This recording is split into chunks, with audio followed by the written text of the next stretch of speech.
je rappelle les faits. On en parle souvent sur RMC, ce qui était la colline du crack, qui est devenu Staline Crack, qui est devenu ensuite le problème des jardins d'Éole dans le nord-est de Paris, avec une des solutions proposées par la mairie de Paris qui serait de distiller en quelque sorte les toxicos dans plusieurs arrondissements de Paris, dans plusieurs quartiers, dont cette salle de shoot qui pourrait ouvrir et qui serait dans une école désaffectée juste à côté de l'école de vos enfants. Tout à fait. Alors, je vais juste revenir sur un point, qui est que dans la façon de présenter les choses à Jean Castex, Anne Hidalgo a fait valoir que le problème de crack aujourd'hui dans Paris, c'était le 10e, 18e, 19e et 20e. Or, en réalité, les points de crack, de deal et de consommation se trouvent dans le 18e et rayonnent un peu autour dans quelques quartiers.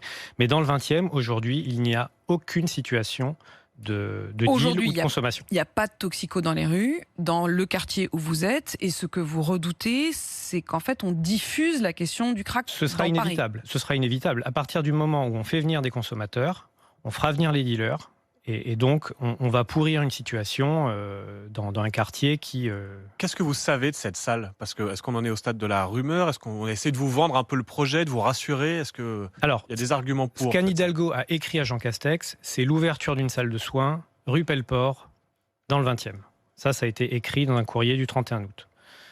Ce qu'on sait depuis, lors d'échanges informels avec le maire du 20e jeudi, des parents d'élèves l'ayant interpellé sur justement l'adresse qui avait été un peu outée de façon non officielle, le maire a confirmé à ses parents d'élèves qu'il s'agirait bien d'une salle de consommation.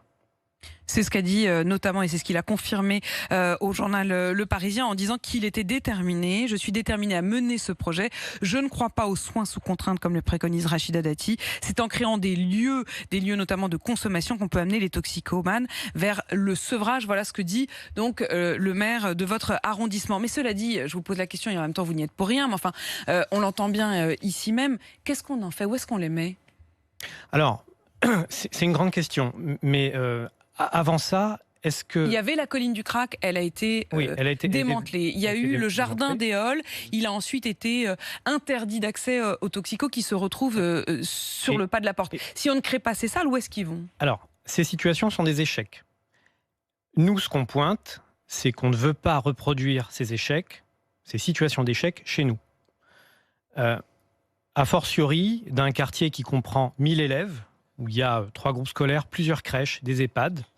Donc la proximité des écoles est vraiment un sujet qui nous pose un gros problème vis-à-vis de la violence à laquelle sera inévitablement exposés nos enfants.